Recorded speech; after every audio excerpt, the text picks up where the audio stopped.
itu. Berarti dengan kata lain, boleh saya permisi, apakah dalam hal ini sebagai lokal rabai di Indonesia, Rabi Yakob Bapak punya satu hak untuk mengajar, maaf dalam tanda kutip, saudaraku tersayang yang mengimani PL sebagai kitab suci. Kan harus rabai ya pengajar. Iya. Barakallah. Terima kasih. Saya sering. Jadi begini, kalau saya nih jujur ya, kalau pertemuan di tiga agama kan saya bilang begini, kenapa kalian teman-teman berdua nih, teman Muslim sama Kristen suka debat soal Torah? Saya bilang, karena kalian mengambil Torah itu memang sudah beda. Saya bilang, kita punya dua Torah, Torah Shebiktav dan Sheba Alpeh. Torah tertulis, Pentatuk, ini yang dikanon oleh saudara-saudara Kristen. Jadi 5 kitab Musa. Torah Sheba Alpeh, Torah lisan yang tidak diambil oleh Kristen, ini yang ada di Quran.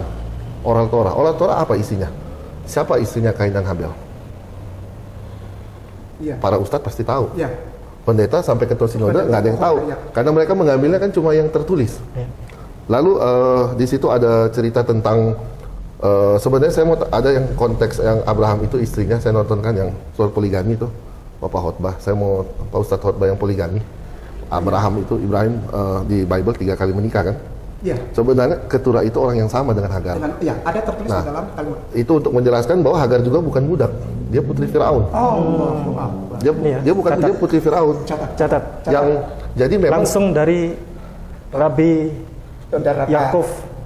Dan dua itu kalau di Perjanjian Baru saya juga belajar sedikit, dia bilang ada dua gunung keselamatan. Satu Sinai itu bicara tentang Hagar, karena dia orang Mesir. Sinai di mana? Di Mesir. Kedua Sarah, karena Sarah jadi nggak ada tiga sebenarnya. Jadi begini, waktu Hagar diusir ceritanya nih, sebenarnya Abraham nggak pernah mengusir, yang usir dia tuh Sarah. According to the story. Karena Abraham sendiri begini, di dalam Midras ya, Midras ini cerita tambahan di luar kitab suci yang kita punya diyakini oleh kita, tapi banyak yang nggak tahu, jadi orang nggak percaya itu. Di Midras diceritakan, Hashem datang ke Abraham, korbankan anakmu. Dia tanya, anakmu yang tunggal. Dia tanya, Abraham tanya, siapa? Anakmu yang tunggal. Loh, dua-duanya tunggal, kata Abraham. Maksudnya apa? Tunggal dari Sarah, tunggal dari Ismail. Lalu Hashem bilang, anak yang kau kasihi. Abraham menangis di situ di dalam Midras. Saya mencintai dua-duanya. Siapa Tuhan? Dia bergumul lagi. Lalu Tuhan langsung bilang, di situ Ishak. Abraham, kenapa dia nangis sekali? Dia bilang begini, kenapa nggak dari awal? Dia bilang langsung, Abraham korbankan Ishak. Kenapa you tanya begini? Tapi ya begitu, Abraham di Torah kan selalu bersuka ini dengan Hashem kan, bernego tentang Sodom dan Gomora juga. Nah, tapi ada cerita juga Midras, kenapa Ishak? Jadi waktu kecil, Ishak sama Ismail main-main kan. Ismail bilang, saya kan Ishak dia bilang pokoknya saya berani mengorbankan, karena dia disunat duluan. Ismail disunat udah besar kan? 13 tahun. Iya, dia bilang saya berani mengorbankan tuh, saya berani di Brit Milah duluan. Ini dalam Midras. Ishak bilang apa? Kamu cuma itu, saya berani korbankan nyawa saya, bapak saya. Itu didengar malaikat, diambil. Lalu Sarah ada di situ, Sarah ngelihat malaikat itu ambil perkataan Ishak, makanya Tuhan menguji lagi ke Ishak, ditanya itu. Dan intinya apa di situ? Sarah ingat ketika dia sudah besar dibawa, dan tidak ditulis di Alkitab berapa umur Ishak waktu dibawa ke Moria. Itu 37 tahun. Sudah besar baru menikah. Ketika dia dibawa ke sana, diceritakan Sarah sedih menangis sambil meninggal. Sampai meninggal dia tahunya Ishak itu akan disembelih karena ucapan Ishak sendiri waktu kecil. Itu bikin dia sedih menangis sampai dia ini. Dan ketika dia meninggal, baru si Hagar itu bertobat di padang gurun, dia kembali dan dinikahkan lagi, itulah Keturah, dinikahkan kembali. Makanya kalau mau ditarik, gimana caranya Hagar jadi nenek moyangnya bangsa Arab? Bangsa Arab itu apa di zaman itu? Midian. Makanya karena Keturah itu melahirkan Midian, yaitu which is Hagar itu sendiri, di situ baru bisa ditarik bahwa memang Midian atau Arab ini keturunan dari Hagar. Kalau enggak akan selalu dibilang Mesir. Bukan dari. Jadi sebenarnya ini menguatkan posisi Arab Saudi bahwa Arab itu dulunya Midian. Catat. Itu yang banyak nggak diketahui. Tentang kisah ini. Kisah ini memang di luar daripada Talmud dan Torah. Namanya Midras. Di dalam Midras ini ada kisah bahwa ibunda Sarah itu namanya Yiska, cantik. Jadi Yiska ini adalah Sarah. Sarah adalah Yiska karena separuh kecantikan wanita dunia itu ada di Sarah. Sebentar, saya mau kunci dulu. Oh ya, kunci dulu. Baik. Dengan penuh rasa hormat, Rabi Yaakov. Tadi yang disembelih oleh Nabi Ibrahim siapa? Yang mau disembelih, bukan disembelih. Yang mau? Ya. Aku yang mau. Gagal kunci.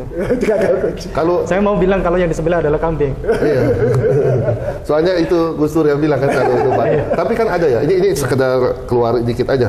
Ada kalangan ulama yang meyakini juga Ishak kan di dalam agama Islam. Karena kan di Quran nggak disebut ya. Namanya siapa? Cuma saya selalu bilang daripada kita debat ya yang disembeli domba memang. Buat apa kita debat? Nggak ada yang disembeli kan? Karena tadi Abraham sendiri bingung disuruh bawa anaknya yang tunggal di dalam Midras. Kalau dia sendiri bingung, apalagi kita di sini sekarang. Makanya itu gunanya kita sering dialog. Jadi kita nggak perlu debat siapa yang diajak. Intinya pesannya dari situ ada hari raya korban ya nggak? Baik, lanjut Ustadz Kair. Silakan dilanjut para baik. Oke. Bersama Ustadz Ipung aja. Dari situ aja. Tadi barusan ditanyakan apa? Tadi Ustadz Kair tanya apa? Tentang tadi biar nggak tegang kayak. Oh enggak, gini. Ada pemahaman juga bahwa Muslim Al-Quran mengambil beberapa kisah dari Torah. Sekali lagi, saya bukannya menyangkal hal itu bukan, tapi maksudnya begini loh. Ada salah pemahaman ketika kisah-kisah itu bersamaan dengan apa yang ada di dalam Al-Quranul Karim.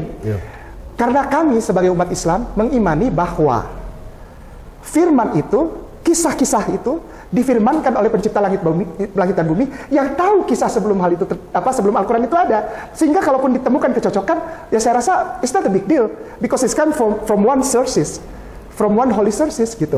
Jadi kalaupun itu didapati orang bilang oh ini Al-Quran ngambil dari Torah atau meniru-niru Torah, saya pikir biarkan saja orang bicara begitu, karena bagi orang Islam, bagi kami umat Islam, muslimin wal muslimah, itu kami mengimani bahwa Quran kami tidak mencontek dari mana-mana, tapi we believe that it came from one sources, the same one sources. Nah, kan memang diimani kan kitab yang diturunkan kepada umat sebelum Barat. Kalau ini itu kan memang pengakuan sama kayak puasa kan.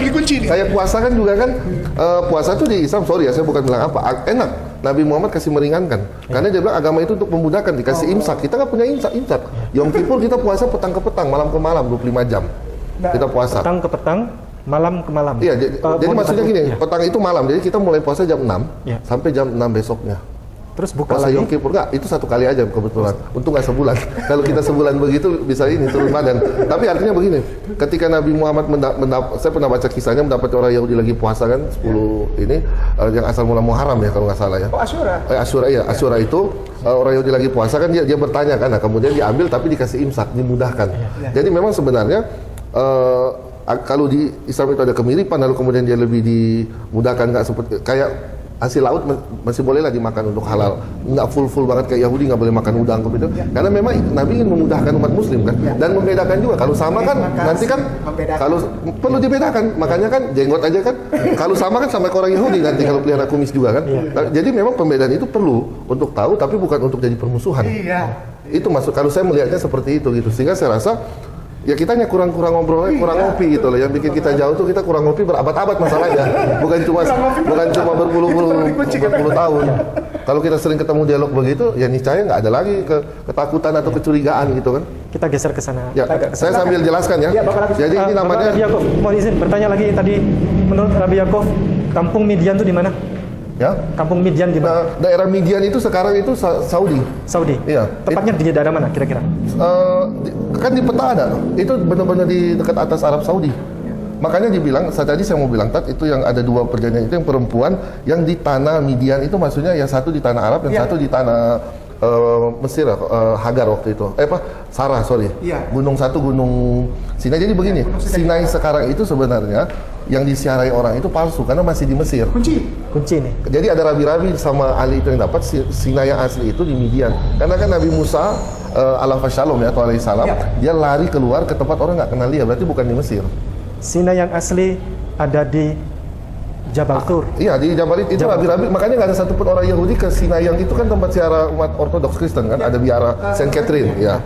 Saya sih pernah pergi karena ikut tur ya, ikut tur. Tapi orang Yahudi nggak ada ke sana, karena memang kita meyakini di Halakha bahwa itu bukan di situ. Itu masih kan nyebrang dulu baru dapat Torah kan, bukan dapat Torah baru nyebrang.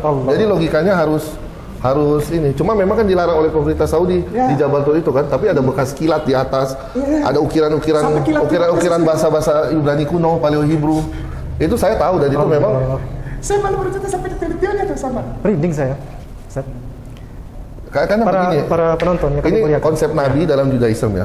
Nggak semua tuh harus Nabi Israel. Kita meyakini ada Nabi di luar Israel untuk orang di luar Israel. Siapa contohnya? mertuanya Nabi Moshe Rabbeinu Allah Shalom, Yitro atau Nabi Musa alaihissalam. Yitro itu nabi di luar Israel untuk bangsa di luar Israel, itu Midian. Jadi udah ada nabinya Midian atau Saudi di zaman itu. Dan dia imam. Ya kan imam Yitro. Yitro itu udah ada imamnya di Saudi Arabia.